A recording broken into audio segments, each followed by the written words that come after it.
Presiden terpilih 2024-2029, Prabowo Subianto, diprediksi akan lebih memilih PDIP dibanding Presiden Jokowi usai dirinya duduk di kursi kepresidenan.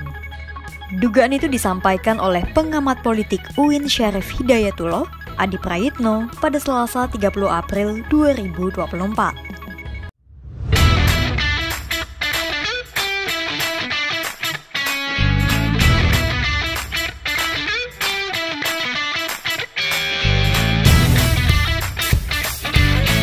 Assalamualaikum warahmatullahi wabarakatuh. Salam sejahtera bagi kita semua. Salam Om Swastiastu, Namo Buddhaya, salam kebajikan. Masih bersama dengan Intel Donat yang pada malam hari ini tentu akan membawakan informasi-informasi menarik dan mudah-mudahan bermanfaat bagi warga netizen.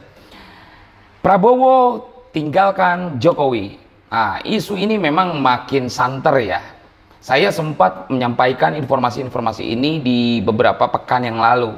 Bagaimana potensi-potensi Prabowo akan meninggalkan Jokowi ini makin besar potensinya, dan hari ini kita melihat potensi ke arah sana itu makin membesar juga. Kita dapat melihat bagaimana Jokowi sepertinya sudah membaca bagaimana Prabowo ini kemungkinan besar akan meninggalkan meninggalkan Jokowi. Dan kita melihat bagaimana Prabowo ini sebenarnya sudah makin dekat membicarakan kerjasama antara Gerindra atau koalisi di pemerintahan dengan PDI Perjuangan.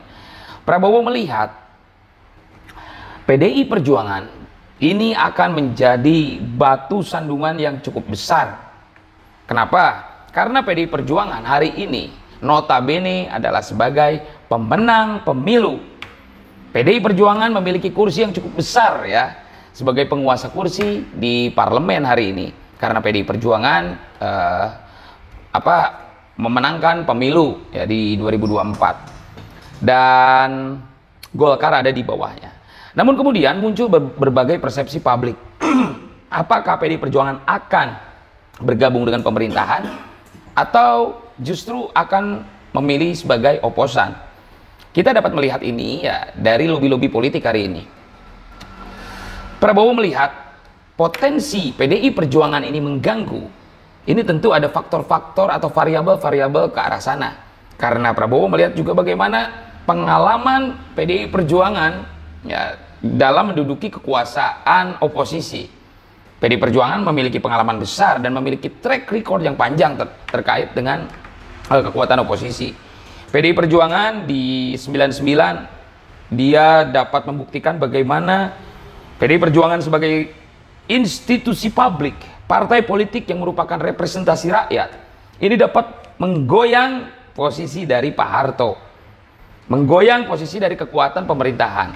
Dan kita juga dapat melihat di 2024 dan juga 2019 itu PDI Perjuangan berhasil memenangkan Pilpres.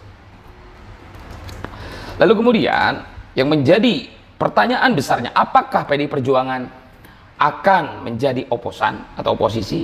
Tentu ini menjadi pertanyaan besar, dan Prabowo melihat ini sebuah ancaman besar, apalagi ketika PDI Perjuangan dengan PKS ini bergabung menjadi kekuatan oposan.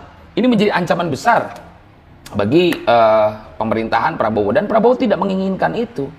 Prabowo tidak menginginkan jika PDI Perjuangan ini berada di luar pemerintahan. Karena kans atau peluang mengganggu pemerintahan dari Prabowo ini cukup besar.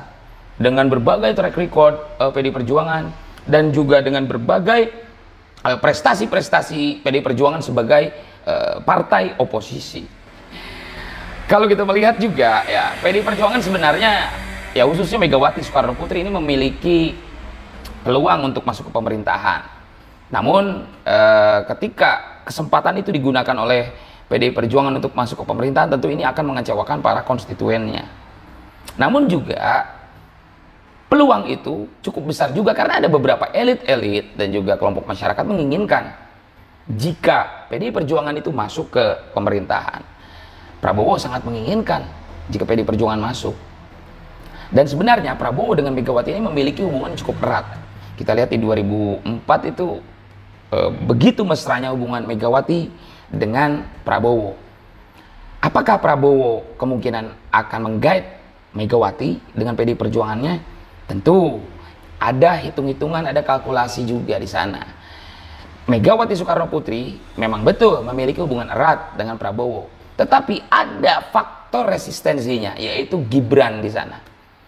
Gibran hari ini sebagai wakil presiden terpilih dengan Prabowo Subianto sebagai presidennya. Nah, faktor Gibran inilah yang kemungkinan besar akan menjadi menjadi elemen atau menjadi aspek yang kemungkinan akan memperlambat memperlambat komunikasi, memperlambat penyatuan kekuatan antara Gerindra dengan PDI Perjuangan. Resistensi Gibran inilah yang kemungkinan menjadi faktor utama memperlambatnya hubungan Prabowo untuk menggait PDI Perjuangan.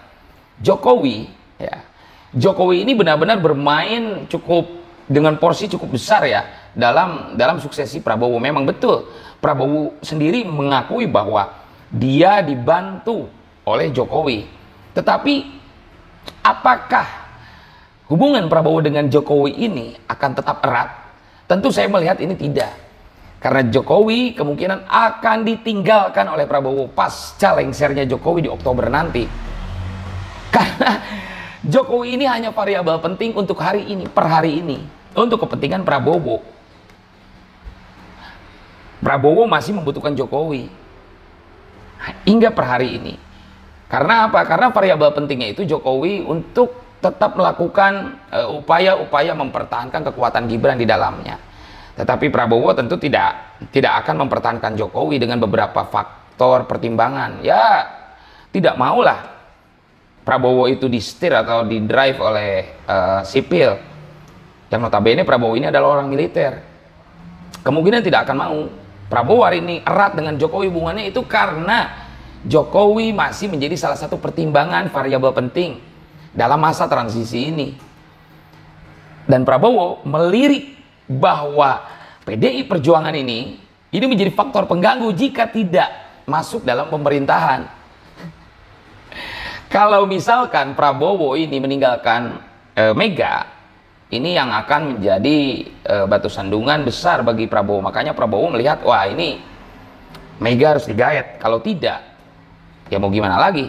Pemerintahannya akan terganggu. Saya lebih baik meninggalkan Jokowi dibanding meninggalkan PDI Perjuangan. Kemungkinan besar seperti itu. Dan kita dapat melihat bagaimana gerakan-gerakan politik, manuver-manuver politik hari ini. Dan Golkar juga melihat Jokowi hari ini karena tersandra oleh kepentingan Golkar. Kita tahu Airlangga Hartarto, nah ini kartu trafnya dipegang oleh Jokowi, dan Jokowi hari ini berkuasa masih. Sampai nanti Oktober kemungkinan besar Golkar pun akan meninggalkan Jokowi.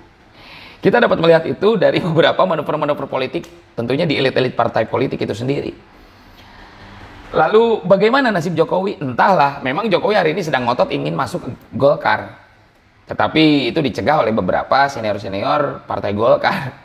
Yusuf Kala itu paling kencang, dan juga pembicaraan dan gestur dari Luhut pun sama. Ia tidak menginginkan jika partai besar Golkar ini harus di-drive atau di-steer oleh Jokowi. Dan kemungkinan besar Golkar pun akan meninggalkan Jokowi nanti pasca lengsernya Jokowi di Oktober.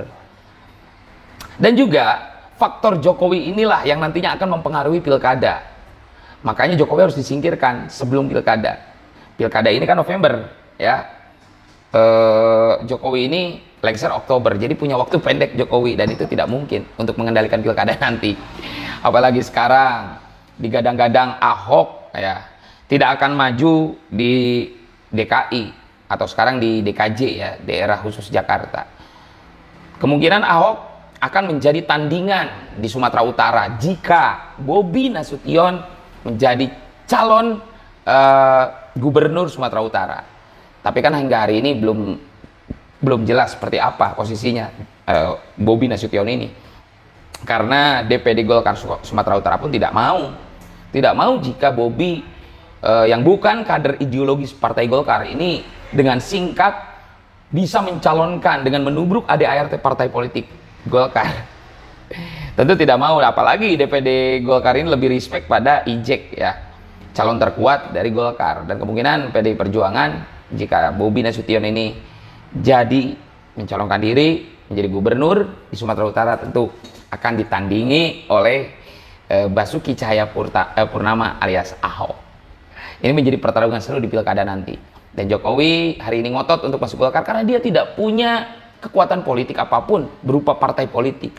Dia tidak memiliki partai, makanya dia memilih Golkar menjadi variabel utama untuk dikuasai melalui proksi-proksi Jokowi di dalamnya, yaitu ada Bahlil, ada juga Agus Herlambang ya. Kita dapat melihat bagaimana ke depannya, tentu ini sangat seru sekali kalau kita perhatikan ya. Oke, itu saja mungkin gosip-gosip terkini ya, peluang-peluang dan juga beberapa manuver-manuver politik yang dilakukan elit menjelang pilkada. Kita lihat ke depannya seperti apa. Kemungkinan besar Jokowi tentu akan ditinggalkan Prabowo, dan Prabowo lebih memilih PDI Perjuangan daripada harus mengganggu pemerintahan Prabowo. PDI lebih baik ditarik, apalagi PDI Perjuangan merupakan penguasa kursi di parlemen. Itu saja mungkin dari Intel Donat. Terima kasih. Akhirul kalam. Wassalamualaikum warahmatullahi wabarakatuh.